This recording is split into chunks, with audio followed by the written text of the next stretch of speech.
Porque o que semeia para a sua própria carne, da carne colherá corrupção. Mas o que semeia para o Espírito, do Espírito colherá vida eterna. Aqui um contexto todo, Gálatas 6, verso 8, nós vimos ontem no versinho 7, a questão da causa e do efeito, né? Deus não se deixa enganar, né? Tudo que o homem plantar, né? Semear, vai colher.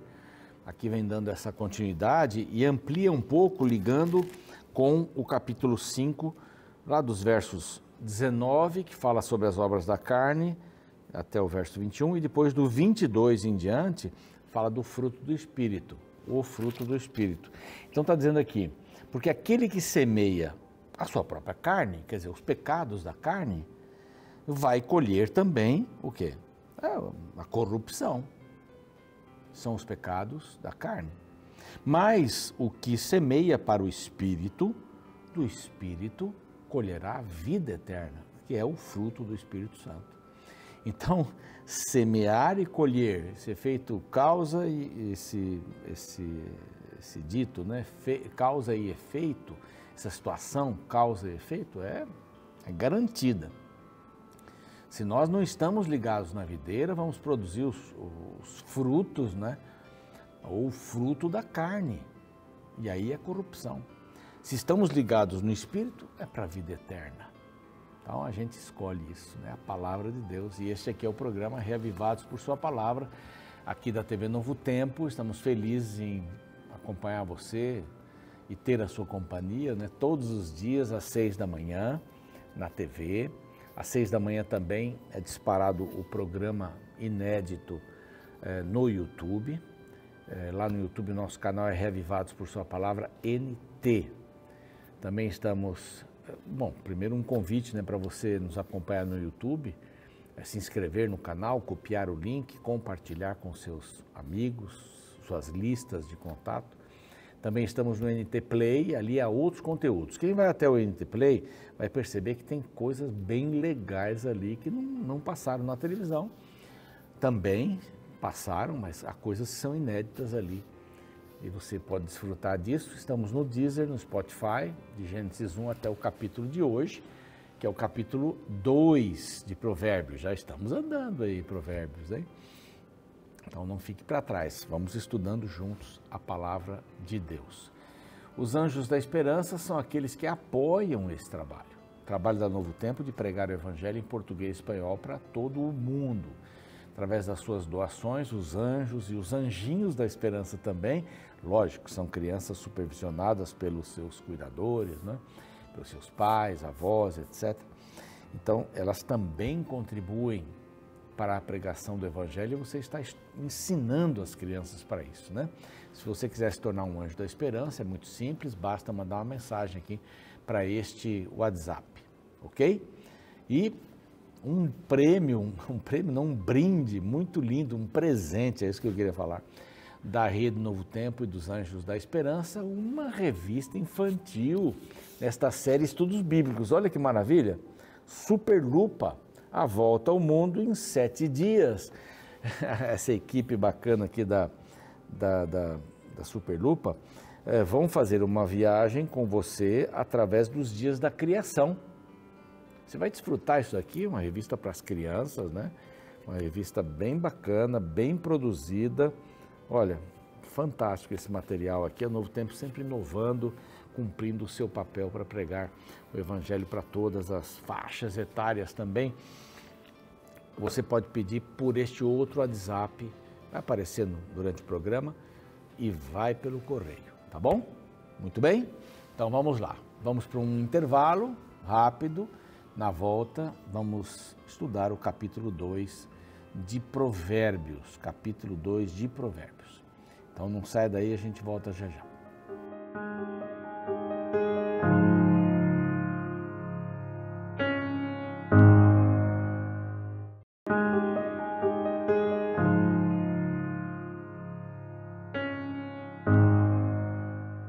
Muito bem, já estamos de volta com o seu programa Reavivados por Sua Palavra, aqui da TV Novo Tempo, com alegria no coração estudando a palavra, você já sabe, a gente tem um moto aqui no programa Reavivados por Sua Palavra.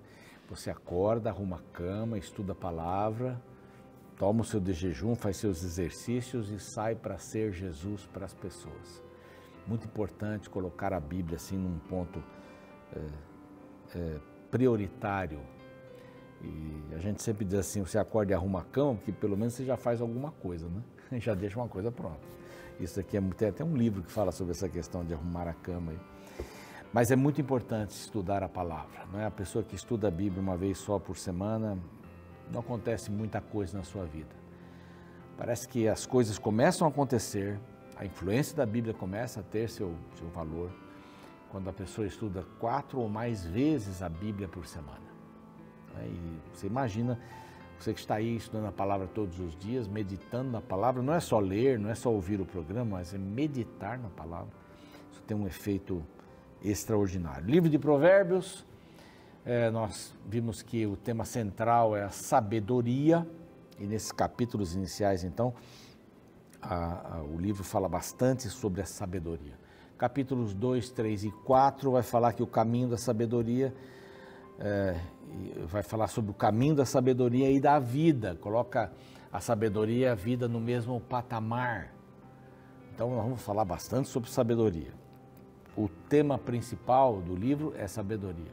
O verso central parece ser o capítulo 1, verso 7, que diz: o temor do Senhor é o princípio do saber, mas os loucos desprezam a sabedoria e o ensino. Não precisam, né? São autossuficientes. O relacionamento correto com a sabedoria. Quem é a sabedoria? É uma pessoa, é Deus. A sabedoria é Deus, está em Deus, está na divindade, está na palavra de Deus. Aqui, essa palavra maravilhosa que a gente estuda todos os dias, com 1189 capítulos, essa é a palavra de Deus, é a palavra de sabedoria. Nós vimos anteriormente, é a voz da instrução, da tentação, da salvação. Vimos que quem dá ouvidos à sabedoria, que é o último versinho do capítulo 1, quem dá ouvidos à sabedoria vai habitar num lugar seguro, tranquilo e sem temor do mal. Sem temor do mal. Não que o mal vai deixar de existir para aquela pessoa, mas não haverá temor do mal. Não é? É como se você tivesse medo de sair de casa, porque pode acontecer alguma coisa. Você vai ter a sua vida, vai tocar a vida.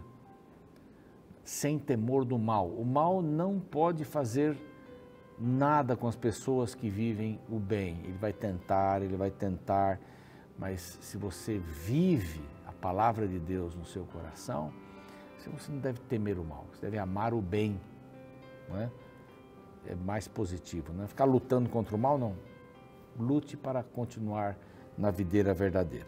E o capítulo 2 vai nessa sequência, novamente, a 4ª vez aparece aqui, filho meu, e tem algumas condicionais aqui.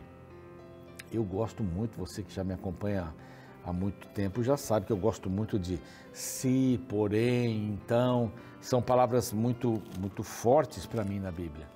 Elas revertem, elas viram a mesa completamente. Então, filho meu, se aceitares, vai ter 3 momentos aqui. O 1, o 3 e o 4.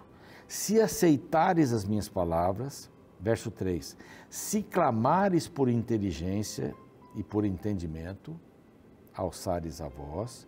Se, verso 4, buscares a sabedoria como a prata e como os tesouros escondidos a procurares. Então aqui temos 3 condicionais com respeito à sabedoria.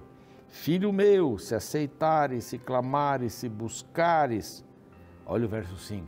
Então, é um livro cheio dessas situações. Ele vai fazer muitos paralelos.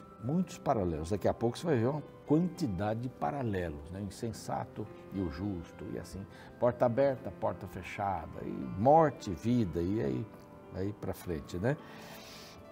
Mas esse capítulo vem nos convidando a andar no caminho da sabedoria, caminhar na sabedoria. Primeiro, caminhar com Deus, a palavra. Se aceitares as minhas palavras, a palavra de Deus aqui está acima de tudo. Se clamares por inteligência, se buscares a sabedoria como a prata. A coisa mais importante do mundo não é o dinheiro, mas é a sabedoria. Como é que a gente forma a sabedoria? Começa com conhecimento, com inteligência, organizando o conhecimento todo que você... E tem coisas que a gente não precisa nem repetir, nem lembrar mais, põe na gaveta do fundo.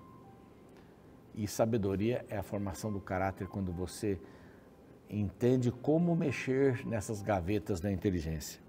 Então, entenderás o temor do Senhor e acharás o conhecimento de Deus. Olha que força, que maravilha, né? Ter confiança em Deus. Você vai entender o temor de Deus se buscares a sabedoria, se clamares por inteligência, se aceitares as minhas palavras. Pelo menos 3 coisas aqui são colocadas. Então, você vai entender o temor do Senhor. Tem que se submeter. Você tem que se achar dependente, necessitado. E olha aqui esse verso 6. Porque o Senhor dá a sabedoria e da sua boca vem a inteligência e o entendimento.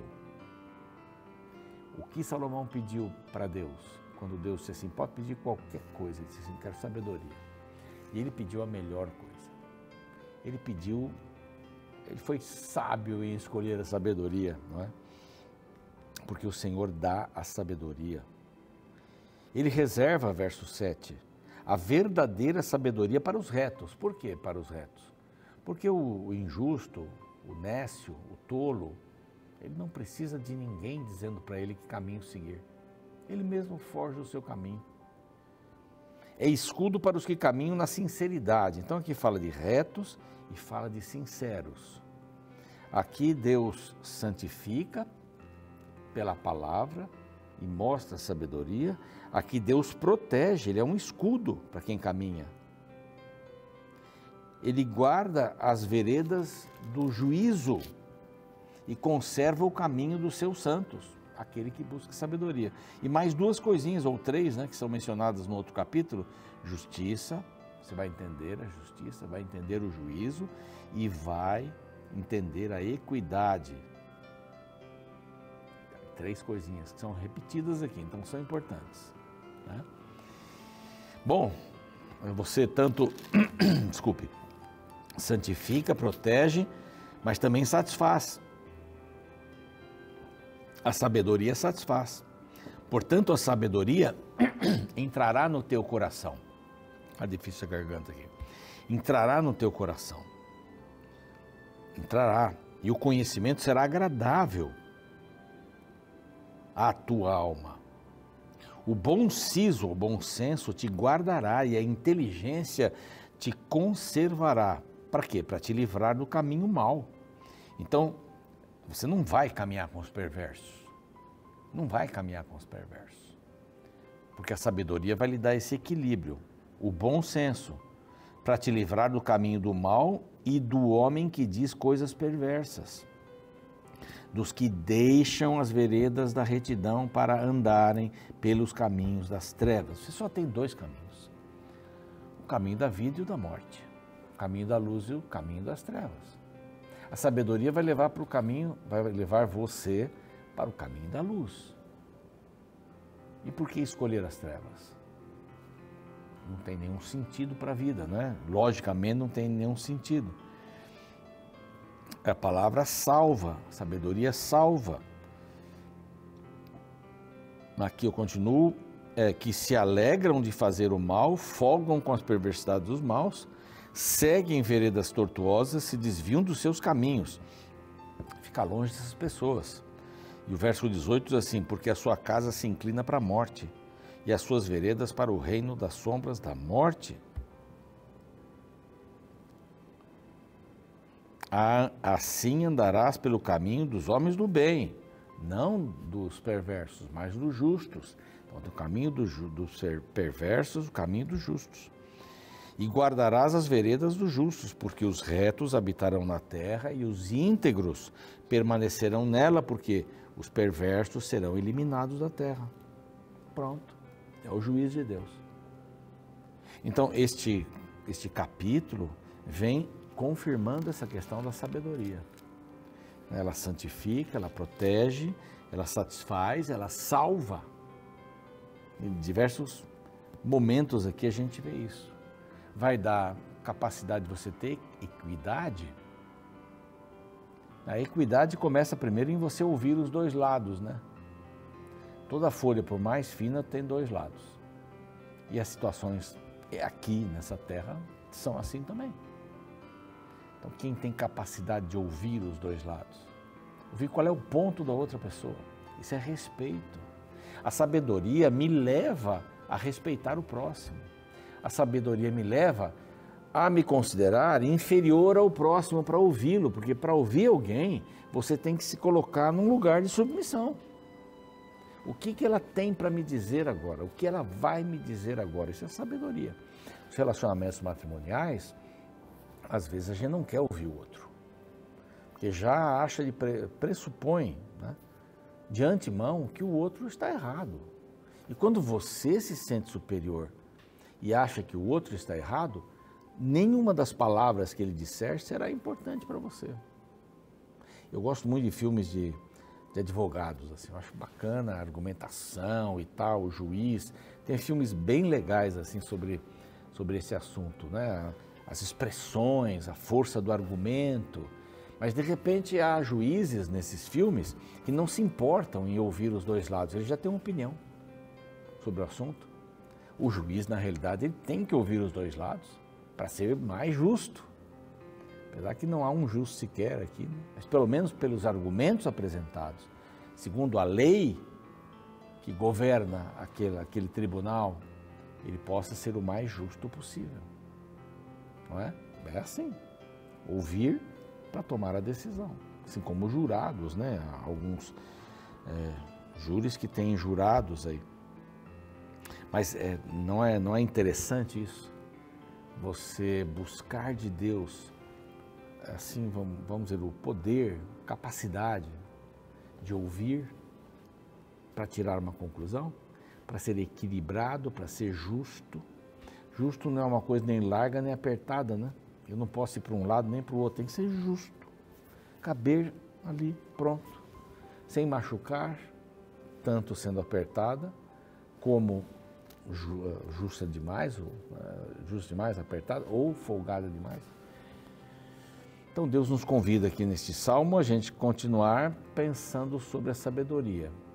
A sabedoria, repetindo aqui, ela santifica, ela protege, ela satisfaz, ela salva.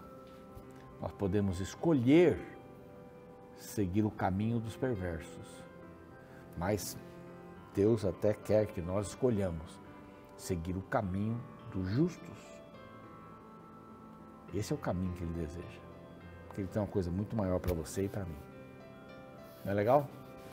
Que Deus possa abençoar você. Vamos fazer uma oração, vamos pedir sabedoria para Deus. Pai querido, nós precisamos muito de sabedoria, sabedoria que vem do Teu coração, para tomarmos as melhores decisões na família, para ouvirmos mais, para não sermos precipitados tomando decisões sem conhecer todas as circunstâncias. Essa paciência em ouvir nos coloca num lugar de submissão diante daquele que fala, de respeito pela opinião contrária, pelo contraditório. E o contraditório sempre é bom para a gente pensar um pouco. Nós não somos uma unanimidade, nós temos que aprender muito e aprender da Tua palavra. E aí vamos começar a escolher os caminhos que ela indica, que são os melhores caminhos, o caminho da sabedoria. Em nome de Jesus, amém. Muito grato pela sua audiência hoje. O programa segue, lá no YouTube nós não temos a música no final, mas temos o resumo com a ilustração. E eu espero você para o capítulo 3 amanhã. Até lá. Tem um caso agora, arrependa-se depois.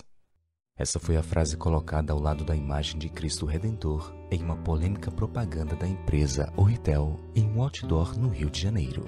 A empresa americana é responsável por um site que promove encontros amorosos, inclusive entre pessoas que são casadas. Além da propaganda ser extremamente polêmica e apelar para o adultério, existe um outro ponto que me chamou a atenção nela. A empresa explorou a falsa crença de que o arrependimento basta para solucionar problemas.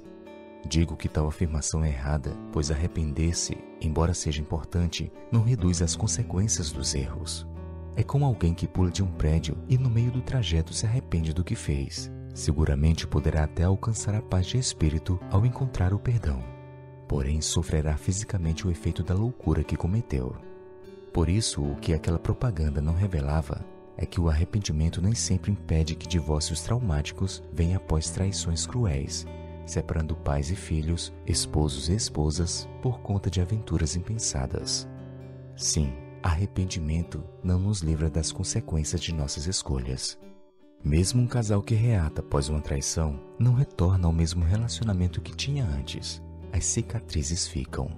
Ninguém planta infidelidade sem colher os frutos amargos do sofrimento.